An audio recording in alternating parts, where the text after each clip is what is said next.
প্রথমেই থাকছে হাসিনা সরকারকে পতন করে দেশে গণতন্ত্র প্রতিষ্ঠা করব, বিএনপি নেতা ইশরাক। এরপর থাকছে মোবাইল ল্যাপটপ রেখে তরুণদের রাজপথে নামার আহ্বান মেজর হাফিজের। এই নিয়ে প্রতিবেদনে থাকছে বিস্তারিত। এবার থাকছে বাংলাদেশ কোনো দেশের প্রভুত্ব মানবে না, বললেন মির্জা ফখরুল। এরপর থাকছে সরকারের পতন ছাড়া মুক্তির উপায় নেই, রিজভি। সর্বশেষ থাকছে বিদেশে আওয়ামী লীগের বন্ধু আছে, প্রভু নাই কাদের। শুনলেন শিরোনাম, এবার বিস্তারিত। পুরো খবরটি দেখতে সাথেই থাকুন। ক্ষমতাসীন আওয়ামী লীগ সরকারের পতন আন্দোলনের লড়াই চালিয়ে যাওয়ার প্রতিজ্ঞা পুনরাজ ব্যক্ত করেছেন বিএনপির আন্তর্জাতিক বিষয়ক কমিটির সদস্য ইঞ্জিনিয়ার ইশরাক হোসেন। ইশরাক হোসেন বলেন, আমরা হার মানি নাই, আমরা হাল ছেড়ে দেই নাই। শেখ হাসিনা সরকারকে পতন করে দেশে গণতন্ত্র প্রতিষ্ঠা করব। এতে যত সময় লাগে, যত জীবন দিতে হয়, যত অত্যাচার নির্যাতন সহ্য করতে হয় আমরা করব। একজন মুক্তিযোদ্ধার সন্তান হিসেবে এই প্রতিজ্ঞা আপনাদের সামনে করলাম। তিনি বলেন, আমরা ভয় পাই না, আমরা কারাগারকে ভয় পাই না, জেল জুলুমকে ভয় পাই না, মামলা হামলাকে ভয় পাই না। 28 অক্টোবর ভয়াবহ নির্যাতন, গুলির মুখে আমরা দাঁড়িয়ে থেকেছি। সরকারের লাঠিয়াল পেটোয়া বাহিনী সাধারণ জনগণের বুকে গুলি চালিয়েছে। পুলিশের উদ্দেশ্যে বিএনপির এই তরুণ নেতা বলেন, আপনারা সাবধান হয়ে যান। আবার যদি আমাদের বুকে গুলি চালায় তাহলে থানায় থানায় ঘেরাও দিয়ে এর জবাব দেব। আপনারা কেন আমাদের ওপর অত্যাচার করছেন? আমার ভাইদের গ্রেফতার করে নিয়ে যাচ্ছেন। বিএনপি নেতাকে না পেয়ে তার বৃদ্ধ বাবামাকে ধরে নিয়ে যাচ্ছেন। অপ্রাপ্তবয়স্ক সন্তানদের ধরে নিয়ে যাচ্ছেন। আওয়ামী লীগের নেতৃত্বকে উদ্দেশ্য করে বলেন, আপনারাও রাজনীতি করেন। একটা সৌহার্দ্যপূর্ণ সম্প্রীতির রাজনীতি কেন প্রতিষ্ঠা করতে পারলেন না? সেটার জন্য আগামী দিন আপনাদের জবাব দিতে হবে। মোবাইল ল্যাপটপ রেখে তরুণদের রাজপথে নামার আহ্বান মেজর হাফিজের। মোবাইল ল্যাপটপ রেখে ছাত্রদের রাজপথে নেমে আসার আহ্বান জানিয়েছেন বিএনপির vice chairman major Hafiz Uddin Ahmad বীর বিক্রম। রাজধানীর নয়াপল্টনে বিএনপির কেন্দ্রীয় কার্যালয়ে সোমবার মুক্তিযোদ্ধা দলের স্বাধীনতা দিবস উপলক্ষে সমাবেশে তিনি এ আহ্বান জানান। ক্ষমতাসীন দলকে ইঙ্গিত করে মেজর হাফিজ বলেন, একটি দল মুক্তিযুদ্ধের ধারে কাছেও ছিল না, অথচ তারা দাবি করে এটি তাদের যুদ্ধ ছিল। ৭১ রণাঙ্গনের এই যোদ্ধা বলেন, যুদ্ধ করেছে সাধারণ মানুষ, কৃতিত্ব নিতে চায় আওয়ামী লীগ। গণতন্ত্রের চেতনা আওয়ামী লীগের মধ্যে কখনো ছিল না। এখনও নির্বাচনের নামে প্রহসন হয়। এ সরকার বৈধ নয়। আমাদের কর্তব্য বিএনপির নেতৃত্বে আন্দোলন চালিয়ে যাওয়া। বিএনপি ক্ষমতায় যেতে আন্দোলন করছে না জানিয়ে মেজর হাফিজ বলেন, যে কারণে মুক্তিযুদ্ধ করেছি তা ব্যর্থ করেছে আওয়ামী। তাই মোবাইল ল্যাপটপ রেখে ছাত্রতরুণ যুবকদের রাজপথে নেমে আসতে হবে। প্রস্তুত থাকুন, বিজয় আমাদের। বাংলাদেশ কোনো দেশের প্রভুত্ব মানবে না, মির্জা ফখরুল। রক্তের দামে কেনা বাংলাদেশ কোনো দেশের প্রভুত্ব মানবে না বলে মন্তব্য করেছেন বিএনপির মহাসচিব মির্জা ফখরুল ইসলাম আলমগীর। তিনি বলেন, কোনো দেশ যদি মনে করে আমাদের ওপরে প্রভুত্ব করবে, তাদের জেনে রাখতে হবে বাংলাদেশের মানুষ কোনো দিন সেই প্রভুত্ব স্বীকার করেনি। মোগল আমলে করেনি, ব্রিটিশ আমলে করেনি, পাকিস্তান আমলে করেনি, এখনও করবে না। মির্জা ফখরুল বলেন, আমরা রক্তের দাম দিয়ে বাংলাদেশ স্বাধীন করেছি, কারো দয়ায় বাংলাদেশ স্বাধীন হয়নি। এ প্রসঙ্গে তিনি প্রয়াত গণসঙ্গীত শিল্পী ফকির আলমগীরের দাম দিয়ে কিনেছি বাংলা, কারো দানে নয় গানটি উদ্ধৃত করেন। ছাত্র ও যুবসমাজকে সেই বোধ নিয়ে রুখে দাঁড়ানোর আহ্বান জানিয়ে ফখরুল বলেন, আন্তর্জাতিক বিশ্ব নিশ্চয়ই বিষয়গুলো দেখবে, অতীতেও দেখেছে।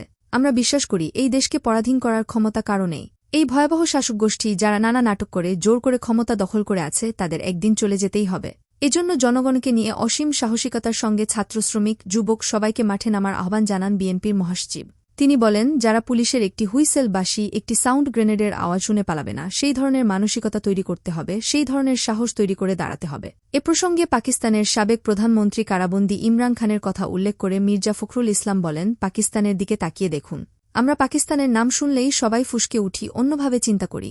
ইমরান খান দেখিয়ে দিয়েছেন কিভাবে তরুণদের মাঠে নিয়ে আসতে হয়। তিনি দেখিয়ে দিয়েছেন কিভাবে নারীদের মাঠে আনতে হয়। মির্জা ফখরুল বলেন, আমাদের চেয়ে কম অত্যাচার তাদের ওপরে হয়নি। তারা সেনানিবাসে আক্রমণ করেছিল, তারা মার্কিনদের বিরুদ্ধে অবস্থান নিয়েছে, তারা সেনাবাহিনীর বিরুদ্ধে অবস্থান নিয়েছে। পাকিস্তানে এই অবস্থান নিয়ে কেউ কোনো দিন রাজনীতিতে টিকতে পারে না।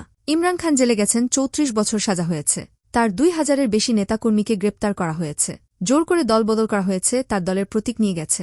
তখন তিনি নির্দেশ দিয়েছেন, নির্বাচনে যাও, এবং সেই নির্বাচনে স্বতন্ত্র প্রার্থী হিসেবে ঝাঁপিয়ে পড়েছে সেই তরুণেরা। বিশ্ববিদ্যালয়ে ছাত্রী নিপীড়নের ঘটনার উল্লেখ করে বিএনপির মহাসচিব এর প্রতিবাদ না হওয়ায় ছাত্র ও নারীদের প্রতি হতাশা প্রকাশ করেন। তিনি বলেন, এই যে জাহাঙ্গীরনগর বিশ্ববিদ্যালয়, জগন্নাথ বিশ্ববিদ্যালয়ে শিক্ষকেরা ছাত্রীদের শ্লীলতাহানি করেছে, আপনারা কি করছেন? আপনারা কি করেছেন? একটা প্রতিবাদ পর্যন্ত করেননি। কোথায় গেল সেই ঢাকা বিশ্ববিদ্যালয়? কোথায় গেল সেই ছাত্ররা যারা স্বাধীনতা যুদ্ধ করেছে, ভাষা আন্দোলন করেছে, 90-এ গণভ্যুত্থান করেছে? কোথায় গেছে তারা? আওয়ামী লীগ মুক্তিযুদ্ধের চেতনা, লক্ষ্য, আকাঙ্ক্ষা, স্বপ্ন সব ধ্বংস করে দিয়েছে বলে অভিযোগ করেন বিএনপির মহাসচিব। তিনি বলেন, গণতান্ত্রিক বাংলাদেশের আকাঙ্ক্ষা ভোট দিয়ে প্রতিনিধি নির্বাচন করা, গণতান্ত্রিক পরিবেশে বাস করা, স্বাধীনভাবে কথা বলতে পারা, লিখতে পারা, ভিন্নমত পোষণ করতে পারা, রাষ্ট্রের জনগণের মালিকানা সব তারা কেড়ে নিয়েছে। মির্জা ফখরুল বলেন, তারা সংবিধানও কাটাছেঁড়া করে শেষ করেছে। এই সংবিধানে এখন 3টি অনুচ্ছেদ আছে। যে অনুচ্ছেদ আপনি কোনো দিন পরিবর্তন করতে পারবেন না। সেখানে একজন ব্যক্তি, একটি পরিবার ছাড়া আর কিছু নেই। সর্বজন গ্রহণযোগ্য নির্দলীয় তত্ত্বাবধায়ক সরকারের অধীন নির্বাচনী ব্যবস্থা তুলে নিয়ে আবার একদলীয় সরকারের অধীন নির্বাচন ফিরিয়ে এনেছে। সেটা করতে গিয়ে বাংলাদেশের গণতান্ত্রিক প্রতিষ্ঠানগুলোকে ভেঙে তছনছ করে দিয়েছে। আওয়ামী লীগ সরকারের সমালোচনা করে ফখরুল বলেন, 2014 সালের নির্বাচনে তারা বিরোধী দলকে আসতে দেয়নি। অত্যন্ত সুকৌশলে 2018 সালে দিনের ভোট রাতে করেছে। এবার আরও চমৎকার নাটক করে নিজেরা ডামি প্রার্থী খাড়া করে নির্বাচন করেছে। যারা বিরোধী দল জাতীয় পার্টি বলে দাবি করে তাদের আসন বণ্টন করে নির্বাচন করেছে। সেই নির্বাচনকে কেউ গ্রহণ করেনি। বাংলাদেশে মানুষ গ্রহণ করেনি, আন্তর্জাতিক বিশ্বও গ্রহণ করেনি। বিএনপির প্রতিষ্ঠাতা জিয়াউর রহমানকে স্বাধীনতার ঘোষক উল্লেখ করে মির্জা ফখরুল ইসলাম বলেন, তার ঘোষণার মধ্য দিয়ে জনগণ স্বাধীনতা যুদ্ধে ঝাঁপিয়ে পড়েছিল। তিনি কারও নাম উল্লেখ করে বলেন, আজ 25 মার্চ কাল রাত। আওয়ামী লীগ অস্বীকার করতে পারে এই দিন সন্ধ্যা পর্যন্ত চেষ্টা করেছে পাকিস্তানের সঙ্গে একটা ফারফা করার জন্য। যখন ব্যর্থ হয়েছে তখন আমাদের তৎকালীন রাজনীতিক নেতৃবৃন্দ যারা ছিলেন তারা কেউ দেশে থাকেননি, ভারতে গিয়ে আশ্রয় নিয়েছেন। আর মূল নেতা আত্মসমর্পণ করে পাকিস্তানে চলে গেছেন। পরে জিয়াউর রহমানের ঘোষণার মধ্য দিয়ে মানুষ যুদ্ধে ঝাঁপিয়ে পড়েছিল বলেই 1971 সালে দেশ স্বাধীন হয়েছে। বিদেশে আওয়ামী লীগের বন্ধু আছে, প্রভু নাই কাদের। বিদেশে আওয়ামী লীগের বন্ধু আছে, প্রভু নাই বলে মন্তব্য করেছেন আওয়ামী লীগের সাধারণ সম্পাদক ও সেতুমন্ত্রী ওবায়দুল কাদের। সোমবার দুপুরে রাজধানী গুলিস্তানের 23 বঙ্গবন্ধু এভিনিউর কেন্দ্রীয় কার্যালয়ের সামনে ঢাকা মহানগর উত্তর ও দক্ষিণ আওয়ামী লীগ আয়োজিত আলোচনা সভায় প্রধান অতিথির বক্তব্যে তিনি একথা বলেন। ওবায়দুল কাদের বলেন, বিদেশে আওয়ামী লীগের বন্ধু আছে, প্রভু নাই বলে মন্তব্য করে ওবায়দুল কাদের বলেন, বিদেশে আমাদের বন্ধু আছে, প্রভু নাই। বিএনপির প্রভু আছে যারা তাদের স্বার্থের পক্ষে ওকালতি করে। আমাদের বন্ধুরা 71-এর পরীক্ষিত বন্ধু। বাংলাদেশের নির্বাচনে কোন বিদেশি বন্ধু হস্তক্ষেপ করেনি।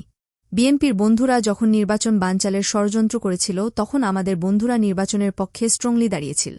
বিএনপির মুক্তিযোদ্ধা সমাবেশ ভুয়া, এটি ভুয়া মুক্তিযোদ্ধাদের সমাবেশ বলে উল্লেখ করে আওয়ামী লীগের সাধারণ সম্পাদক বলেন, আমি জানতে চাই আজকে দুপুরে পল্টন ময়দানে মির্জা ফখরুল মুক্তিযোদ্ধা সমাবেশ করেছে, 71-এ আপনি কোথায় ছিলেন? আপনি কোথা থেকে ট্রেনিং নিয়েছেন? কোন সেন্টারে যুদ্ধ করেছেন? 25 মার্চ গণহত্যা নিয়ে একটি শব্দ উচ্চারণ করেনি। এরা কারা? এরা পাকিস্তানের দালাল। মুক্তিযোদ্ধা সমাবেশ ভুয়া, এটি ভুয়া মুক্তিযোদ্ধাদের সমাবেশ। হাতে গুনলে কয়জনকে পাবেন? যারা মুক্তিযুদ্ধের চেতনায় বিশ্বাস করে না তারা কোন দিন মুক্তিযোদ্ধা হতে পারে না। বিএনপিকে দালাল বলে সম্বোধন করে আওয়ামী লীগ সাধারণ সম্পাদক বলেন, এরা দালাল, এদের কারণে গণহত্যার স্বীকৃতি আজও আমরা পাইনি। পাকিস্তানের কাছ থেকে ন্যায্য পাওনা আমরা পাইনি। পাকিস্তানি নাগরিকেরা বছরের পর বছর বোঝা হয়ে আছে। কথা দিয়ে তাদের নাগরিকদের ফেরত নেয়নি। পাকিস্তান 71-এর গণহত্যার জন্য একটিবারও দুঃখ প্রকাশ করেনি। কোন সরকারও প্রকাশ্যে যুদ্ধাপরাধের জন্য বাংলাদেশের কাছে ক্ষমা প্রার্থনা করেনি। সে পাকিস্তানের যারা দালালি করে তারা স্বাধীনতার শত্রু। ওবায়দুল কাদের বলেন, রান্নাঘরে যা যা ব্যবহার করে তার মধ্যে ভারতীয় পণ্য নয় কোনটা? রান্নাঘরে যান, শোয়ার ঘরে যান, ভারতীয় পণ্য। এখন রিজভি রাজনীতি করার জন্য গা থেকে কাশ্মীরি শাল ফেলে দিয়ে আগুনে পুড়েছে। আরও কয়টা শাল তার ঘরে আছে কে জানে। ভারতীয় পণ্য ছাড়া খাবার জুটে না। ভারতীয় মশলা, ভারতীয় পেঁয়াজ কার ঘরে নাই?